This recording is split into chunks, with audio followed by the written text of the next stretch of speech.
Monsoon में अपने garden में ज़रूरी करने वाले काम जिन्हें हमें समय से पहले कर लेना चाहिए। ये काम है अपने प्लांटों के सभी एक्स्ट्रा ग्रोथ, जो अलग से ज़्यादा ग्रोथ है या आपके प्लांट के पत्ते जल गए हैं, कुछ गल रहे हैं, ख़राब हो रहे हैं, उन्हें आप कट कर दें। ये सुदर्शन के प्लांट हैं। ये पत्ते सारे इसके जल गए थे। ये देखें आप, इसके भी पत्ते जल गए थे। इन पत्तों को मैंने हटा दिया है। ऐसा आप समय से पहले कर लें। ज़्यादा बरसात आने पर आपके प्लांट अच्छे से ग्रोथ करेंगे और खूबसूरत सुंदर भी लगेंगे।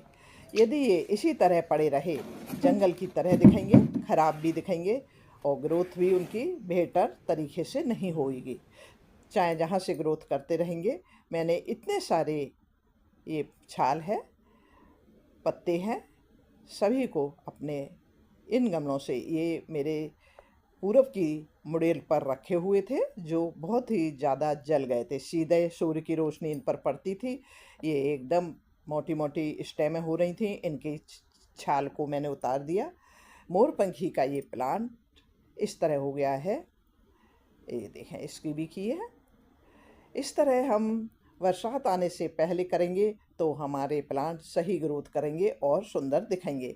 यदि ये इसी तरह रखे रहेंगे जले हुए पत्तों के साथ, और जब मानसून में बरसात के मौसम में इन पर पानी आएगा तो ये बेहतर ग्रोथ नहीं कर पाएंगे। ये पाम का प्लांट है। ये नई नई ग्रोथ हो रही है। 2 पत्ते ग्रोथ हो रहे हैं इसके। ये 2 पत्ते बड़े बड़े छोड़ दिए हैं मैंने और इसके बाकी पत्तों को कट कर दिया है। इस तरह के ये स्टेमें जल रही हैं। इसमें कांटे होते हैं दोनों तरफ। इन्हें कट कर कर साइड में रख दिया है। इन्हें उठाने में बहुत समझदारी से उठाना पड़ता है। ये 4 निकाल दिए हैं मैंने। इस तरह से अपने सभी प्लांटों को आप तैयार कर दें तो मानसून का मज़ा आपके प्लांट भी ले पाएंगे और आपको भी आनंद आएगा अपने प्लांटों को देखने में। ये मोरपंखी के बीजे हैं जिन्हें मैंने हटा दिया था। 1-2 बीज छोड़ दिए थे यदि कहीं प्रोपोगेट करना हो तो। अब ये लगा हुआ है, इतना बड़ा हो गया है, लेकिन अभी इसे नहीं तोड़ना है। ये पूरा जुलाई निकल जाएगा, अगस्त निकल जाएगा, सितंबर में ये बीज एकदम पकने की स्थिति में आ जाएगा। उस समय ये अपने आप खुलने लगेगा। उससे पहले आप इसे निकाल लें और कहीं भी प्रोपोगेट करें। सदाबहार बारहमासी के प्लांट आपके पास होंगे इस तरह के जो हो रहे हैं, उन्हें आप इस तरह कट कर दें। ये बरसात की मार से गिरेंगे और इनमें फंगस लगेगी, पत्तियां गलेंगी, ख़राब भी दिखेंगे, ग्रोथ भी नहीं करेंगे। अब इसे मैंने, ये आपको लगाना है, कटिंग लगाइए, नहीं लगाना तो आप अपने कंपोस्ट में डाल दें। इस तरह गार्डन के सभी पत्तों को मैं कंपोस्ट में डालती हूँ। जो कीड़े लगे, फंगस लगे होते हैं, उन्हें नहीं डालें कंपोस्ट में। उन्हें बिल्कुल हटाकर गार्डन से बाहर फेंक दें और जो सही हैं उन्हें कंपोस्ट में डालें। ये मोंगरे का प्लांट है। गर्मियों में जिनकी प्रॉपर कटिंग नहीं हो पाई, इस समय इनकी कटिंग कर दें। ये आपको अच्छे से ग्रोथ कर लेगा और फ्लावरिंग करेगा। अभी 2 महीने फ्लावरिंग और हो सकती है। सितंबर तक मोंगरा ग्रोथ करता है और फ्लावरिंग भी करता है। आप कटिंग कर दें। इस तरह बड़ी हुई सारी स्टेमों को कट कर दें, बड़े बड़े पत्तों को काट दें, जो फूल हैं उन्हें काट दें। ये देखें आप किस तरह से इतनी इतनी इस तरह मैंने कट कर दिया है सारे प्लांट को। अब ये प्लांट मेरा ग्रोथ करने के लिए तैयार है। यदि मैं ऐसा ही छोड़ देती तो ये सुंदर भी नहीं दिखता और ग्रोथ भी नहीं होती। अब इसमें नई नई कोपलें आएंगी, पत्ते आएंगे। ये अपराजिता का प्लांट है जो गुलाब के प्लांट में निकल आया है गमले में। यदि आपको रखना है तो आप किसी दूसरे कंटेनर में लगा दें, नहीं तो इसे निकाल दें, क्योंकि अपराजिता के बहुत से प्लांट निकल आते हैं, फलियाँ इधर उधर गिर जाती हैं। ये गुलाब के फ्लावर को काट दिया, क्योंकि कभी भी एक गमले में 2 प्लांटों को नहीं लगाएं। यदि मैं अपराजिता को बढ़ने दूंगी तो गुलाब ग्रोथ नहीं करेगा और गुलाब के रहते अपराजिता तो इसी तरह लगा रहेगा। इसलिए इस तरह के प्लांट को आप हटा लें और एक छोटे से पॉट में लगा दें। यदि आपको रखना है तो, नहीं रखना तो निकाल कर आप कंपोस्ट में डाल दें। ये नीम का प्लांट है। ये छोटा सा प्लांट मैंने लगाया था। ये 2 महीने में इतनी ग्रोथ कर ली, ऊपर आ गया। इसे मैंने इसमें लगा दिया था। ये बोरी फट गई है और ये भी ग्रोथ कर लिया है। इसे मैं किसी बड़े कंटेनर में, किसी बड़े ग्रो बैग में शिफ्ट करूँगी। मेरे पास नीम का एक प्लांट था जो बहुत ही खूबसूरत और अच्छा था, जिसे मैंने आपसे शेयर किया था, वो ख़राब हो गया है। अब मैं इसको लगाऊंगी। गेंदा,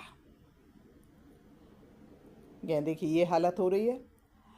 अब इस तरह के गेंदों को निकाल भी सकते हैं, लेकिन आप गेंदों की कटिंग कर दें तो ज़्यादा बेहतर है, क्योंकि गेंदे के प्लांट यदि फ्लावरिंग नहीं भी कर रहे हैं तो भी ये आपके गार्डन में मच्छरों को और मक्खियों को दूर रखते हैं।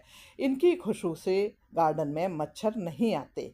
गेंदे के प्लांट आप कट कर दें, ये ग्रोथ करेंगे और आपके गार्डन में पेस्ट से, मच्छरों से बचाव करेंगे। इस तरह मैं कट कर रही हूँ, ये देखें आप। एक मैं आपको कट करने का एक और फ़ायदा आपको दिखा रही हूँ। ये वाटरिंग जीव है, ग्रोथ कर गया है। कट करने का ये फ़ायदा एक दिखा रही हूँ, ये देखें आप, इसको देखें। इस पर पूरे प्लांट पर मिलीबग का अटैक है। ये देखें, मिलीबग है, पूरा छत्ता बना हुआ है, अंडे हैं। इस प्लांट को मैंने उखाड़ लिया है और इसी जगह इसे नष्ट कर दें। ये मैंने रगड़ कर पैर से और ख़त्म कर दिया पूरा। यदि मैं इसे नहीं चेक करूँगी और सोचूंगी कि बरसात में ग्रोथ करने दो, तो ये मिलीबग इतनी फैल जाएगी कि इन्हें पेस्टिसाइड छिड़काव करने के बाद भी मैं बहुत मुश्किल से दूर कर पाऊँगी। इस तरह से अपने घने जंगल की तरह जो पेड़ हो रहे हैं उन्हें कट करें और सबको आकार दें। इसमें मैं अपने किचन का वेस्ट और गार्डन का वेस्ट डालती रहती हूँ। गार्डन में इसका कचरा डालती हूँ, किचन का कचरा डालती हूँ, ऊपर से मिट्टी डालती हूँ। इस समय आपको कचरा पड़ा दिख रहा है, इसके ऊपर से मैं मिट्टी डाल रही हूँ। यदि मैं ये मिट्टी नहीं डालूँगी तो मानसून में बरसात के पानी से इसमें कीड़े पड़ेंगे और मधुमक्खियाँ, मधुमक्खी नहीं, मक्खियाँ और मच्छर आकर्षित होंगे और वो इसमें जमावड़ा करेंगे और आपके गार्डन के माहौल को ख़राब करेंगे। इस तरह आप किचन वेस्ट डालें, गार्डन का कचरा डालें, ऊपर से मिट्टी डाल दें तो ये कंपोस्ट बन जाएगा। और यदि मिट्टी डालने से आप चूक जाएंगे तो यहाँ पर मच्छर इकट्ठे होंगे और कीड़े इकट्ठे होंगे, बारीक बारीक से कीड़े इकट्ठे होंगे। इसलिए इस तरह आप कंपोस्ट बनाने के लिए ऊपर से मिट्टी डालते जाएं। यदि ज़्यादा पानी आएगा, बहुत ज़्यादा बरसात होगी, तो इसको मैं ऊपर से कवर कर दूंगी। इस पर किसी भी चीज़ का से ढक दूंगी जिससे पानी अंदर नहीं जाए। इस तरह मैं मानसून से पहले, आपके पास जितना भी टाइम मिले, आप थोड़ा थोड़ा टाइम निकाल कर अपने गार्डन में थोड़ा थोड़ा काम करते जाएं। ये केले के काले छिलके हैं जिन्हें भी मैं कवर कर रही हूँ, जिससे इस पर मच्छर नहीं आए, मक्खियाँ नहीं आए। एक बारीक बारीक सी छोटी छोटी सी मक्खियाँ होती हैं जो इस तरह के कचरे के ऊपर इकट्ठी होती हैं। इसमें मैंने बीज डाल दिए हैं जो प्लांट बन गए हैं, जिन्हें रखना होगा रख लूँगी। तुलसी के प्लांट, ये मेरी खीरे की बेलें हैं, इसके आसपास तुलसी के प्लांट अच्छे जम गए हैं और बड़े बड़े हो गए हैं, क्योंकि ये सभी शेड के नीचे थे और पानी इन्हें प्रॉपर मिल रहा था समर में, इसलिए इन्होंने अपनी जड़ें जमा ली और सुंदर प्लांट। इन्हें मैं फेंक नहीं रही, इन्हें मैं इकट्ठा कर कर एक कंटेनर में, एक गमले में लगाऊंगी।